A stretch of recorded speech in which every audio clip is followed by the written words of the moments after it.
Welcome to MsMojo, and today we're counting down our picks for the top 20 Pixar villains. Let's go home and play. Where is it, you little one-eyed cretin? Okay, first of all, it's creepy. If you're gonna threaten me, do it properly. I mean, that's the best one yet. I can't wait to hear how it ends. For this list, we'll be looking at our favorite Pixar baddies and ranking them based on how iconic and diabolical they are. Did any of these villain reveals surprise you? Who's your favorite? Let us know in the comments. Keep in mind, a spoiler alert is in effect. Number 20, Professor Zundap, Cars 2. Also known as Professor Z, this villainous vehicle will stop at nothing to turn the world against alternative energies. The project is still on schedule.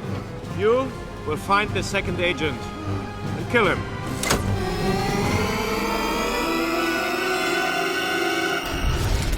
Initially, we're led to believe that this evil inventor is the main mastermind behind this scheme, only for it to be revealed that he's actually colluding with Miles Axelrod. Of course. All in all, must be finished for good. McQueen cannot win the last race. Lightning McQueen must be killed. Still, Professor Z ticks all the boxes of the archetypal villain trope. Seriously, with his monocle, comb-over-esque roof, and thinly disguised license plate, he just looks like a prototypical bad guy. Though his knack for inventions and willingness to explode other cars drives the plot along, this scientist doesn't succeed in thwarting our heroes. You! Why didn't my death ray kill you? Death ray? Number 19, The Underminer, The Incredibles franchise. Considering we had to wait 14 years for a sequel, you might have forgotten that The Underminer makes a brief cameo at the end of the first movie. Behold the Underminer! I am always beneath you, but nothing is beneath me! Picking up almost where we left off, we learn in Incredibles 2 that this villain is a bank robber who aims to destroy the tranquility in Metroville. Consider yourself Undermine! Using a drill and vacuum-like device, he's successful in his mission and manages to escape, leaving plenty of destruction in his wake, including the fates of the Parr family. We did it! What did we do? After these events, we never see him again, and his fate remains unknown. Third movie, anyone? Number 18, Nature, the Good Dinosaur. Listen, kid, you can't get rid of fear. It's like Mother Nature. You can't beat her or outrun her, but you can get through it. This might sound a bit abstract, but stick with us. The Good Dinosaur depicts a world where the asteroid misses Earth and dinosaurs continue to roam. The central family of Apatosauruses farm and forage to survive, a natural evolution of being herbivores. However, though the asteroid didn't do them in, nature still shows its might with ruthless, deadly, and unstoppable flash floods. Arlo, move.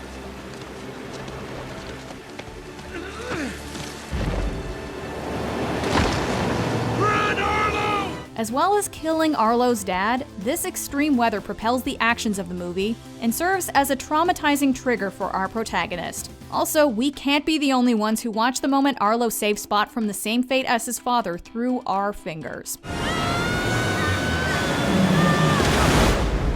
Number 17, Johnny J. Worthington III, Monsters University. Roar Omega Roar is practically fraternity royalty at Monsters University, strutting around like they own the campus. And leading the pack is their president, Johnny J. Worthington III.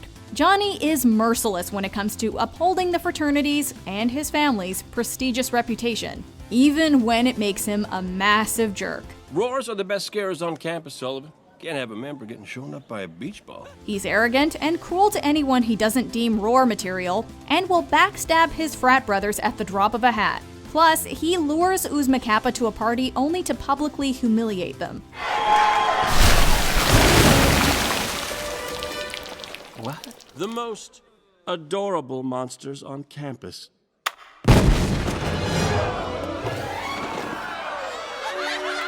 This only makes it all the more satisfying when Oak8 beats Roar in the scare games.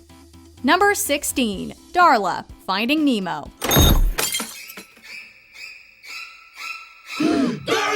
Yes, we know she's just a kid, but there's no denying that she's also a massive brat. Impatient and short-tempered, Darla is the culprit behind several fish going belly up. It's no wonder that she's referred to as Fish Killer and Little Brat among the tankfish. What are we gonna do when that little brat gets here? I'm thinking. Nemo! Hold on, I'm coming! Her overzealous handling of pets, not to mention her carelessness, makes her a terror to the aquatic world. And she never seems to learn her lesson. Perhaps, though, we should be pointing the finger at her uncle, a certain dentist by the name of P. Sherman, who kidnaps Nemo and gives him to his niece, despite her worrying history with pets. I'm a piranha. They're in the Amazon. And a piranha's a fish, just like your present. Number 15. Al McWiggin, Toy Story 2. Not exactly the fun-loving toy store owner one would hope for. Al, or Chicken Man, is greedy, deceitful, and lazy. That's Chick Chick. Hurry up, right out loud, it's this one! I despise that chicken. He straight up kidnaps Woody, despite being told that the toy is off limits and not for sale. No, he's stealing Woody. Stealing? He can't take Woody, it's illegal. Where's he going? Whenever we see him, he's normally yelling at someone or generally disgruntled. This is one chicken who even complains at having to cross the road in his car. I can't believe I have to drive all the way to work on a Saturday. All the way to work!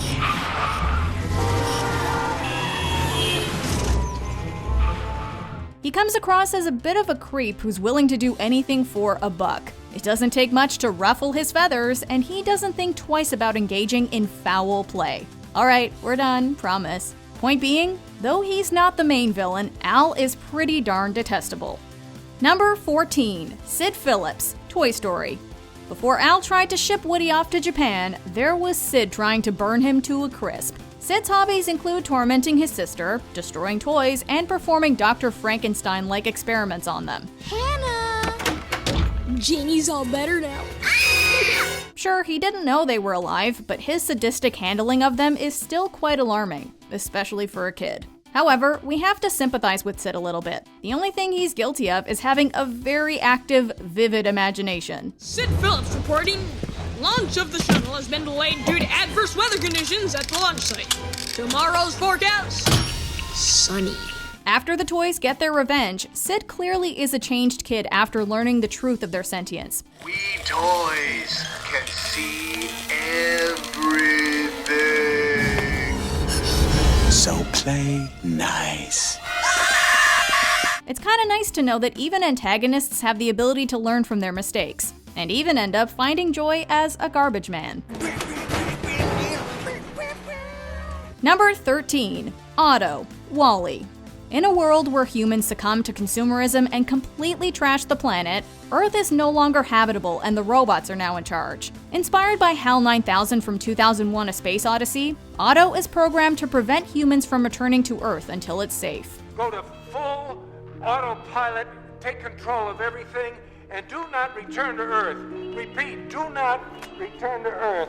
However, it's interpreted this order to mean that humans must never be allowed to return. Though robots in Wall-E are shown as complex feeling beings, Otto is cold, calculating, and ruthless in ensuring orders are followed. On the axiom, you will survive. I don't want to survive. I want to live. Must follow my directive. Unlike other villains, this one isn't aware of its malice or cruelty, which makes it one of Pixar's more frightening bad guys. Number 12. Chick Hicks, Cars.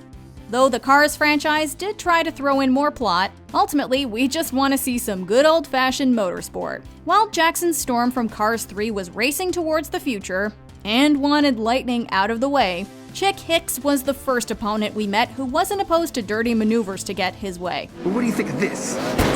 Fed up with living in Strip the King Weathers, and later Lightning McQueen Shadow, Hicks resorts to cheating his way to the finish line, even if he has to take out other cars in the process. Both he and McQueen have a certain ego, which just goes to show what Lightning could have become without learning compassion. Hey, Lightning!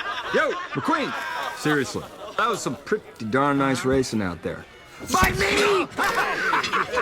Judging by his appearance in Cars 3, Chick hasn't changed one bit. I'm your host, former and forever Piston Cup champion, Chick Hicks. Number 11. Chef Skinner, Ratatouille.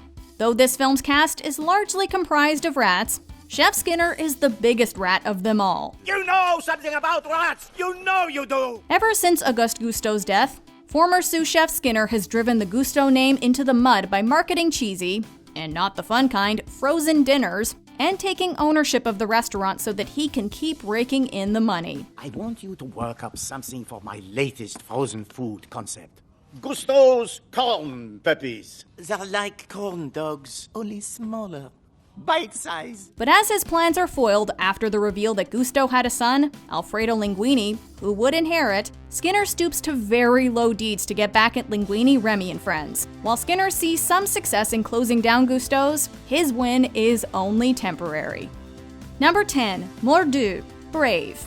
Brave doesn't waste any time in introducing action, and the main villain, the beastly bear Mordu. But the audience gradually finds out that Mordu wasn't always a bear. Before being transformed, Mordu was a prince who let his arrogance and hunger for power overtake his humanity.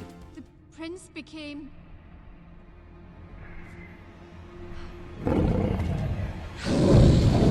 After being granted the strength of 10 men by the witch, he slaughtered his family for sole reign of their kingdom. Perhaps the most nightmarish of Pixar villains, not only does he stand at around 13 feet tall, but his massive claws, sharp teeth, and the weapons sticking out of his fur make him petrifying. Mordu! Kill it! When Merida and Queen Eleanor manage to kill him, they release his tormented spirit, whilst also freeing their people from his reign of terror.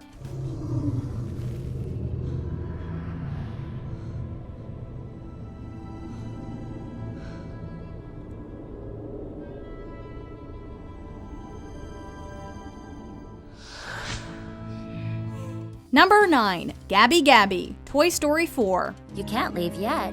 You have what I need. Right inside there. Don't be fooled by her soft-spokenness or gentle manner. Gabby Gabby is conniving and manipulative. Due to her malfunctioning voice box, this doll has lived out her life in an antique store, with her heart set on capturing the attention of the owner's granddaughter, Harmony. Unlike other Toy Story villains, she isn't violent or vengeful, but she does hold Forky hostage in exchange for Woody's voice box, and has some of the creepiest henchmen ever. Where'd they go? Okay, we could go now. No, I need to find my girls. Hello, Woody. Hi, Bo. Where are my sheep? Yeah. Look! Woody found me! Gabby Gabby has real depth as a character, though. It's heart-wrenching to watch her get what she's always wanted, only for Harmony to toss her aside. It's not often we're glad to see the antagonist get a happy ending, but Gabby Gabby deserves a new chapter. Are you lost too?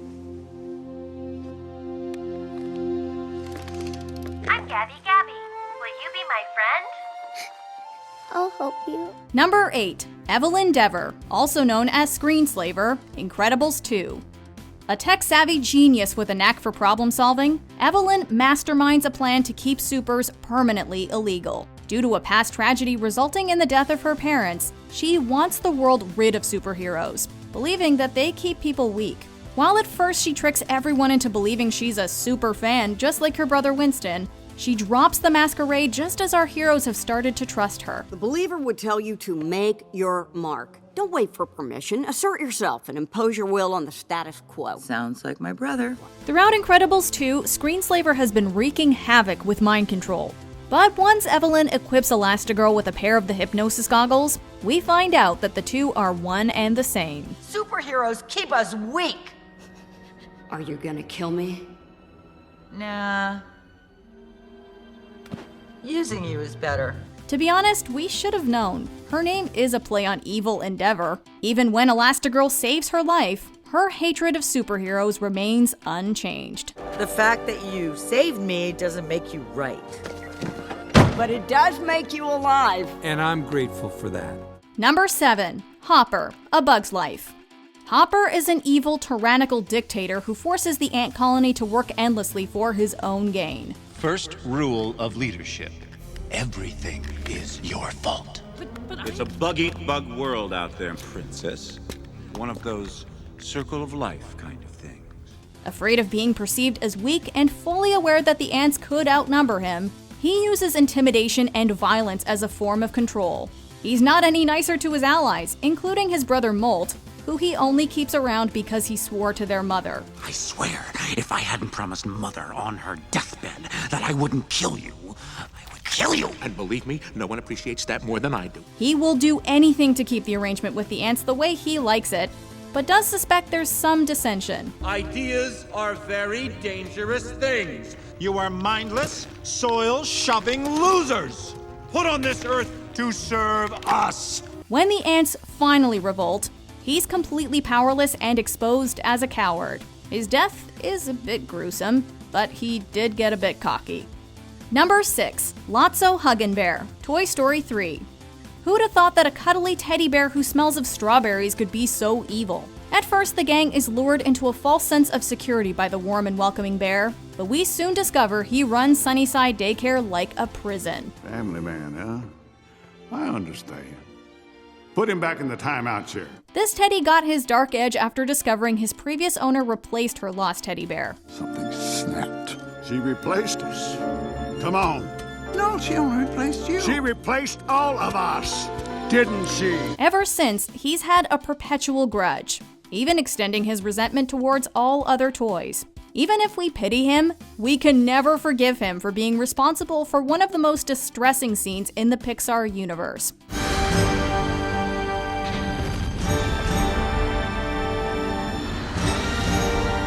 Number 5. Randall Boggs, Monsters, Inc.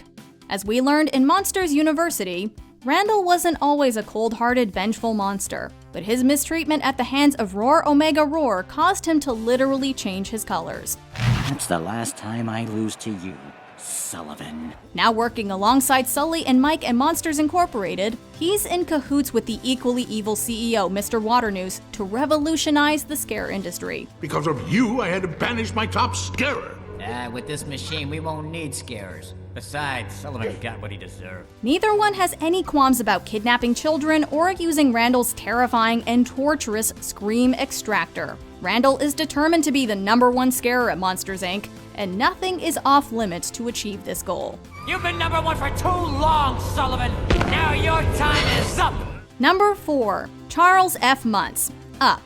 They say never meet your heroes. A once celebrated explorer, Charles Muntz became a laughingstock when the science community accused him of fabricating his findings of a rare bird. Humiliated, Munchausen returned to Paradise Falls and promises to capture the beast alive. I promise to capture the beast alive. And I will not come back until I do. His humiliation turned into obsession, leading him to relentlessly hunt down the bird to restore his former glory. Now a maniacal villain, Muntz is willing to murder anyone who poses as a potential threat, and has sent a few dogs to their deaths too. You know, Carl, these people who pass through here, they all tell pretty good stories. Like Carl, Muntz struggles to deal with letting go of the past, but unlike Carl, he lets it consume him, which ultimately leads him to his demise.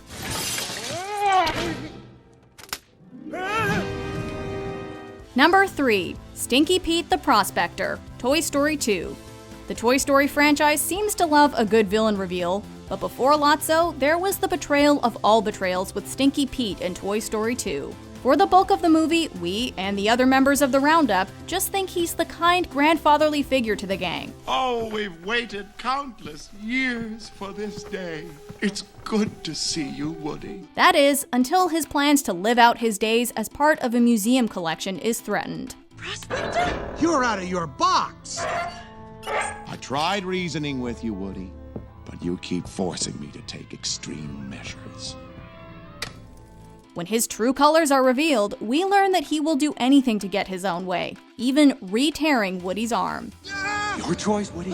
You can go to Japan together or in pieces. If he fixed you once, he can fix you again. Now get in the box. Never! Fine! Another toy driven to vengeance out of rejection, the Prospector became bitter and cold-hearted as he plotted to avoid facing that heartbreak ever again. Number 2. Ernesto de la Cruz, Coco.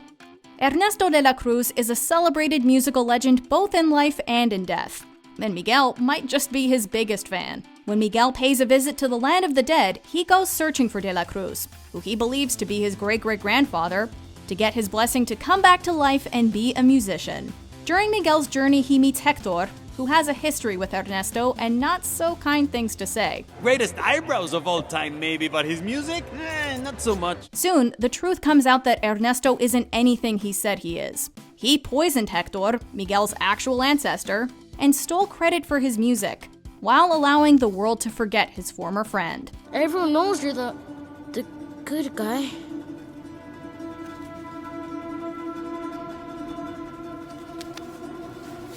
Papa Ernesto? Now, Ernesto will do anything to protect his legacy, even going as far as attempting to kill Miguel and ensuring Hector faces the final death. I am the one who's willing to do what it takes to seize my moment. Whatever it takes. Before we continue, be sure to subscribe to our channel and ring the bell to get notified about our latest videos. You have the option to be notified for occasional videos or all of them. If you're on your phone, make sure you go into your settings and switch on notifications. Number 1. Emperor Zurg, Toy Story 2. Before Disney owned Star Wars, Emperor Zurg was basically their answer to Darth Vader. No, Buzz. I am your father. But to our and Buzz's surprise, he turned out to be a pretty decent dad. Sorry, Zurg, today isn't your day to be number 1. Not today, Zurg. Number 1. Buddy Pine, also known as Incrediboy, also known as Syndrome, The Incredibles. After all, I am your biggest fan. Buddy? Syndrome is everything that's great about Pixar. Spectacular performance, ambitious plans, and that relatability factor. The scariest thing about him is we could be him. When Buddy Pine was little, all he wanted was for Mr. Incredible to notice him. However, after one dismissal too many, Incrediboy developed a mean streak. But I learned an important lesson. You can't count on anyone, especially your heroes. He vows to rid the world of supers, and prove that you don't need special powers to be a hero. Why would he want heroes if they cast him aside? Now going by Syndrome, he develops destructive technology which he tests on superheroes, and his kill count is pretty high. He ultimately plans to be the only one who's special, and eventually give the technology to everyone to even the playing field. And when I'm old and I've had my fun, I'll sell my inventions so that everyone can be superheroes. Everyone can be super. And when everyone's super, no one will be. Pretty good plan. Too bad he never got the memo about capes though. Do you agree with our picks? Check out this other recent clip from MsMojo. And be sure to subscribe and ring the bell to be notified about our latest videos.